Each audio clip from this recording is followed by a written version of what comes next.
পূর্ণতা থেকে শূন্যতায় যেতে খুব কম সময় লাগে, কিন্তু শূন্যতা থেকে পূর্ণতায় যেতে পাড়ি দিতে হয় অনেকটা পথ।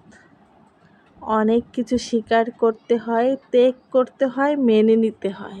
হ্যাঁ, ভালো দিন আসবে, অবশ্যই আসবে, আর তখন সব ইচ্ছে পূরণ হবে।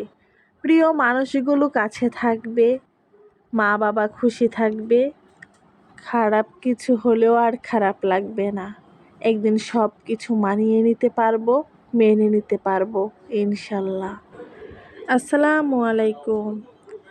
আমি নাজনীন সুলতানা বলছি ব্রাহ্মণবাড়িয়া থেকে। কাছে এবং দূরে, দেশ এবং দেশের বাহিরে যে যেখান থেকে বসে আজকে আমার এই ভিডিওটি দেখছেন, আশা করি আল্লাহর অশেষ রহমতে আপনারা সবাই অনেক বেশি ভালো আছেন। বাংলাদেশি ব্লগার বিডি নাজনীন সুলতানা চ্যানেলে আপনাদের আরও একবার স্বাগতম। আজকে একটি নতুন ভিডিও নিয়ে আপনাদের মাঝে আবারও চলে আসলাম। আশা করছি আজকে আমার এই ভিডিওটি আপনাদের কাছে ভালো লাগলেও লাগতে পারে। এখানে হচ্ছে আমি আমার আব্বার জন্য একটু স্যুপ বানিয়ে নিয়েছিলাম। 5 মিনিটে কিভাবে ঝটপট স্যুপ বানিয়ে নিই ওইটাই একটু আপনাদের সাথে এতক্ষণ শেয়ার করেছি।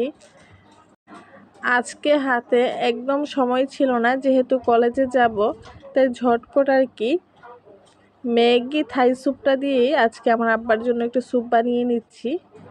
আমার আব্বা কিন্তু থাই স্যুপটা অনেক বেশি পছন্দ করে, তার জন্য এখানে আমি একটা মরিচ দিয়েছি, তার সাথে কিন্তু আমার লেমন গাছ থেকে লেমন পাতা কেটেও আমি দিয়েছি। আর এখন দিয়ে দিচ্ছি একটু লেবুর রসটা দিলে একটু টক টক লাগবে, ঝাল টক মিলিয়ে এই স্যুপটা খেতে কিন্তু অসাধারণ হয়। আমার আব্বা কিন্তু অনেক বেশি পছন্দ করে স্যুপটা। রেডিমেড স্যুপ ছাড়াও কিন্তু অনেকভাবে থাই স্যুপ বানানো যায়, তবে আজকে যেহেতু আমার সময় কম ছিল তাই ঝটপটভাবে আমি এভাবেই বানিয়ে নিলাম। এই স্যুপটি যে শুধু আমার আব্বার পছন্দ তা কিন্তু নয়, এটি কিন্তু আমারও অনেক বেশি পছন্দের একটি খাবার। আপনারাও চাইলে কিন্তু বাসায় এইভাবে 5 মিনিটে ঝটপট স্যুপ বানিয়ে নিতে পারেন। ট্রাই করে দেখবেন একবার হলেও। আর এখানে হচ্ছে আমি 1 লিটারের মতো দুধ জাল করে নিয়েছি। এখন পাতিলের মধ্যে এটাকে বসিয়ে নিব। তার জন্য হচ্ছে আমি দইয়ের বীজ দিয়ে ভালোভাবে দইটি বসিয়ে নিচ্ছি। এই দইটি বসতে কিন্তু বেশি সময় লাগবে না, 2 ঘন্টা সময় দিলেই হয়ে যাবে। কারণ যেহেতু গরমে কিন্তু দই বসতে বেশি সময় লাগে না। আর গরমে কিন্তু দই খেতেও ভালো লাগে ঠান্ডা ঠান্ডা। নিঃসন্দেহে ব্যক্তিত্ব মানুষের আসল পরিচয়। বাহ্যিক সৌন্দর্য চোখ জয় করতে পারে, কিন্তু অন্তরের সৌন্দর্য হৃদয়ে স্পর্শ করে। একজন মানুষের প্রকৃত মূল্য নির্ভর করে তার চিন্তা, অনুভূতি ও কর্মের ওপর। আত্মার সৌন্দর্য সেই আলো যা অন্ধকারেও পথ দেখায়। সময় গড়িয়ে যায়, চেহারার উজ্জ্বলতা মলিন হয়, কিন্তু সত্যিকারের সৌন্দর্য যা মানুষের হৃদয়ে জায়গা করে নেয় তা কখনো মলিন হয় না। নিজের অন্তরকে আলোকিত করার শ্রেষ্ঠ বিনিয়োগ। আপনাদের সাথে গল্প করতে করতে কিন্তু এরই মধ্যে আমি রেডি হয়ে নিয়েছি কলেজে যাওয়ার উদ্দেশ্যে।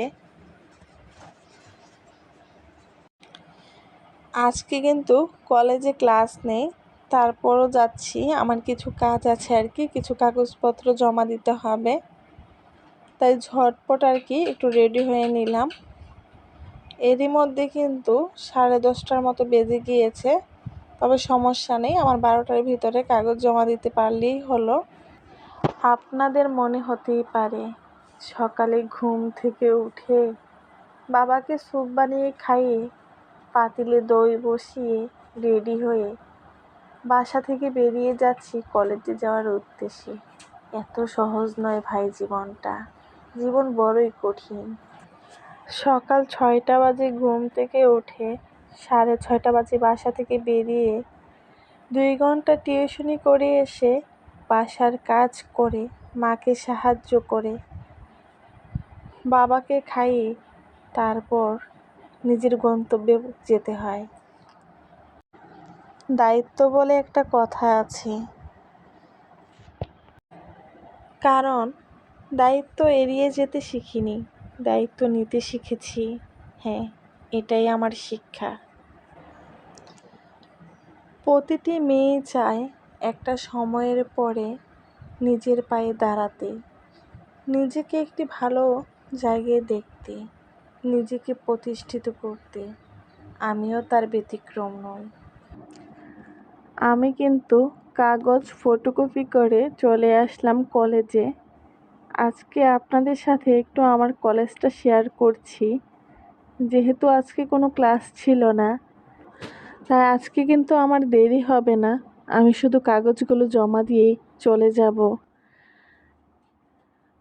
আর এই জায়গাটা আমার খুব পছন্দের একটা জায়গা। এই ফুলগুলো যখন ফুটে আমার কাছে এত ভালো লাগে। এই মুহূর্তে আমার ফুলগুলোর নাম মনে পড়ছে না আর কি, তাই আপনাদের সাথে বলতে পারছি না। কেউ যদি জেনে থাকেন অবশ্যই আমাকে জানাবেন। কলেজ থেকে বের হয়ে গেটের সামনে দেখি এক মামা বুট মাখা বিক্রি করছে। এই মামার বুট মাখা কিন্তু অনেক বেশি মজা হয়। আগে যখন রেগুলার কলেজে আসা হতো তখন কিন্তু প্রায় সময় এই মামার হাতের বুট মাখা খাওয়া হতো। আজকে দেখে আগের কথা মনে পড়ে গেল, তাই এখান থেকে বুট মাখা খেয়ে নিলাম। তারপর কিন্তু আমি 2টার মধ্যে বাসায় চলে এসেছিলাম। বাসায় এসে ফ্রেশ হয়ে খাওয়া দাওয়া করে অন্য কাজে একটু ব্যস্ত ছিলাম, তাই আর আপনাদের সাথে ভিডিও শেয়ার করতে পারলাম না। আর এটা হচ্ছে সন্ধ্যায় চা বানিয়ে নিয়েছি। এখানে আজকে আর পাউডার দুধ দিয়ে চা বানাইনি, গরুর দুধ দিয়ে চা বানিয়ে নিয়েছি আমাদের 3 জনের জন্য, আমার আব্বার জন্য, আম্মার জন্য, আমার জন্য। আমার আব্বা কিন্তু চা পাগল একজন মানুষ। যাই হোক, এখন সবাই মিলে চাটা খেয়ে নিব। সবাই অনেক বেশি ভালো থাকবেন, সুস্থ থাকবেন। আজকে এই পর্যন্তই। আল্লাহ হাফেজ।